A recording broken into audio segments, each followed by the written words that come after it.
they are generating confidence in the mindset that yes, this country become self-sufficient, self-reliant, Atmanirbhar Bharat, and by 2047, no doubt about it, is going to be one of the top developed nation in the world. Thank you. Very good. So I am thankful to everybody. And this bill, as you have already, with your limited understanding, you have expressed your views. So, but let me tell you, हमारे देश के आदर्शवादी नेता, दुनिया के सबसे लोकप्रिय नेता प्रधानमंत्री नरेंद्र मोदी जी की जो विजन है, उसी विजन को साकार करने के लिए आज देश में विकास के सिलसिले में जनता एकत्रित होकर लगी हुई है। जो मंत्र हमें परम आदरणीय प्रधानमंत्री ने दी है, रिफॉर्म, परफॉर्म, ट्रांसफॉर्म, उसी नीति के आधारित आज आप लोगों ने देखी है कि कैसे legislative reforms, policy reforms, financial reforms लाया गया और जिसकी वजह से देश आज विकास के रास्ते पर तेज से चलने लगे। ये जो हमने आज बिल लाया, आप सबके सहयोग चाहते हुए इस बिल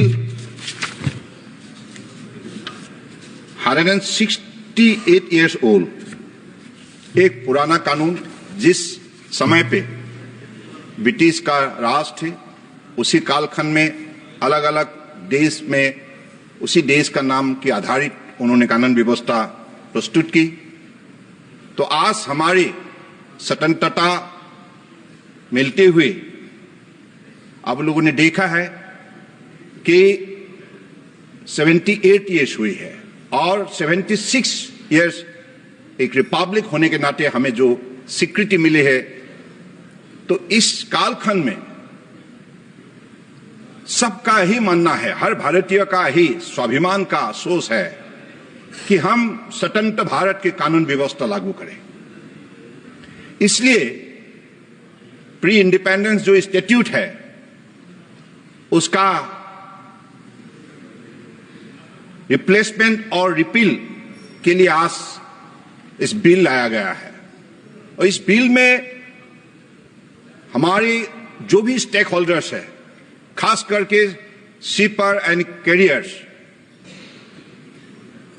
सभी स्टेक होल्डर का साथ एक्सटेंसिव कंसल्टेशन के बाद और जो लीगल एक्सपर्ट है सभी का साथ डिटेल चर्चा करने का बाद इस बिल को इस रूप में आप लोगों का समक्ष पे रखा गया है। तो इस बिल में खास करके हम लोगों ने जो सिंप्लीफाई की है, ताकि ये जब अंडरस्टैंडिंग बने, जो स्टेक होल्डर है उनके लिए समझने में कोई कठिनाई ना हो। और इसमें खास करके जो क्लॉज 5 में केंद्रीय सरकार को डायरेक्शन इश्यू करने के लिए जो भी प्रोविजन रखा गया है, इसका मूल लक्ष्य है हमारे जो भी स्टेक होल्डर है वो किसी भी हालत में दिक्कत में ना पड़े। और आज जो आधुनिक जगत है, एक ही शादी है, बढ़ते हुए चैलेंजेस के साथ और परिस्थितियों को साथ मुकाबला करने के लिए आधुनिक कानून व्यवस्था हमारे लिए बहुत आवश्यक है। तो इसके लिए ये फ्यूचरिस्टिक एक स्टैट्यूट है, क्योंकि अगले दिनों में जरूरत के मुताबिक to facilitate the stake holders properly we have to make the provisions.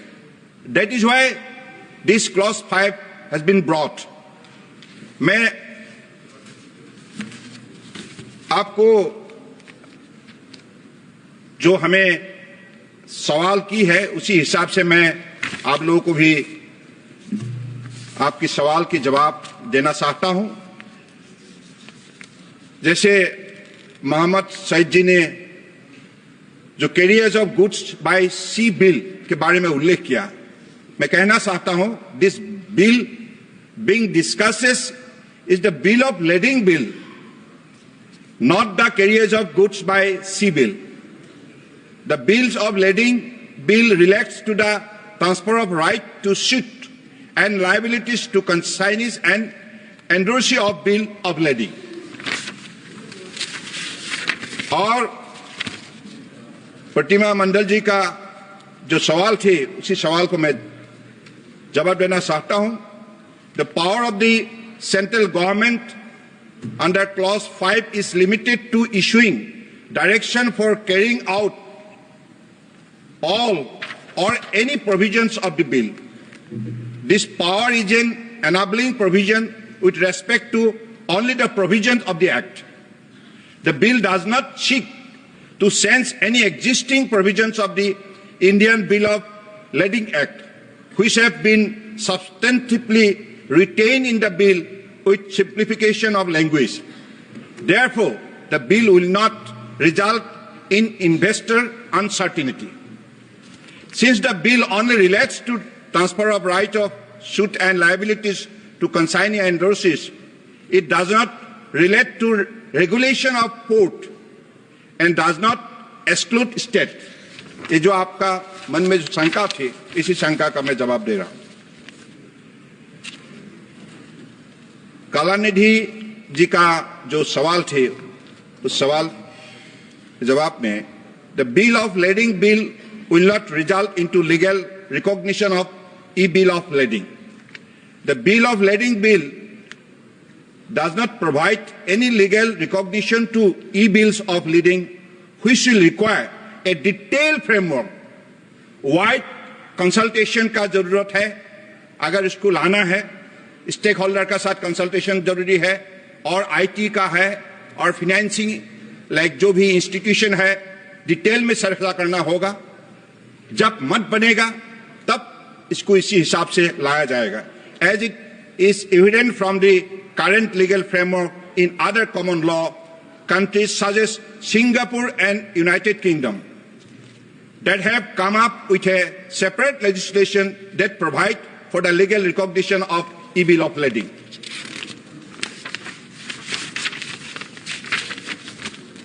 और वीरेंद्र जी ने भी जो सवाल की है, the bill of lading bill only relates to the transfer of right, पहले भी मैं बोल चुका हूं, of suits and liabilities to consignees and endorsees. It relates to the contract of carriers between shipper and carriers, nor does it relate to safety of vessels. Therefore, issues such as insurance and freight are not relevant to this bill. Sir, the bill, Arvind Ganapat ji ka jo hai sawal, the bill under consideration is the bill of lading bill, not the carriage of goods by sea bill. Same question he also repeated.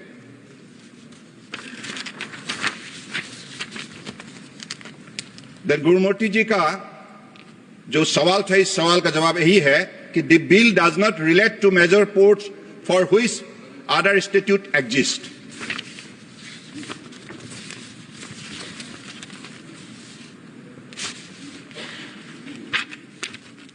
और हमारे माननीय ससिथा नंथाम जी का जो थे, the bill of lading only relates to the transfer of right of suit and liabilities to consignees and endorsees.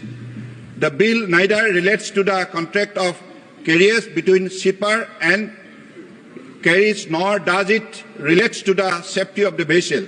Therefore, issues such as freight are not relevant to the bill. N.K. Ramasandan ji ka jo thi, it will bring the law out of their pre-colonial mindset. That is the argument. Also, some new provisions have been added which are important for the smooth implementation and enforcement of the provisions of the bill, which did not exist in the 1856 Act. This is in line with the modern legislative drafting practices which will lead to smooth implementation of the law.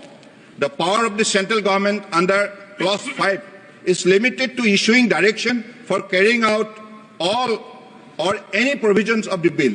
This power is an enabling provision with respect to only the provision of the Act. It is limited to the provision of the Act. Devising a detailed legal framework and the overall architecture for recognition of e-bills of lading needs a wide range, as I have already said. Supriya जी का और अनिल देसाई जी का जो सवाल थे, the power of the central government under Clause 5 is limited to issuing direction, as I have said already. Recognition of e-bills of lading needs a wide range of stakeholder consultation. The bill deals with specific aspect of right and liabilities emanating from the transfer of bill of lading to a consignee or an endorsee. The bill of lading is a legal document, not a contract. It's a legal document. It is only evidence of a contract. It is evidence of a contract, not a contract. The right and liabilities provided for are not directly emanating from the contract, but from the transfer of the evidence of the contract. Therefore, the bill does not contain any provision on dispute resolution or appellate mechanism.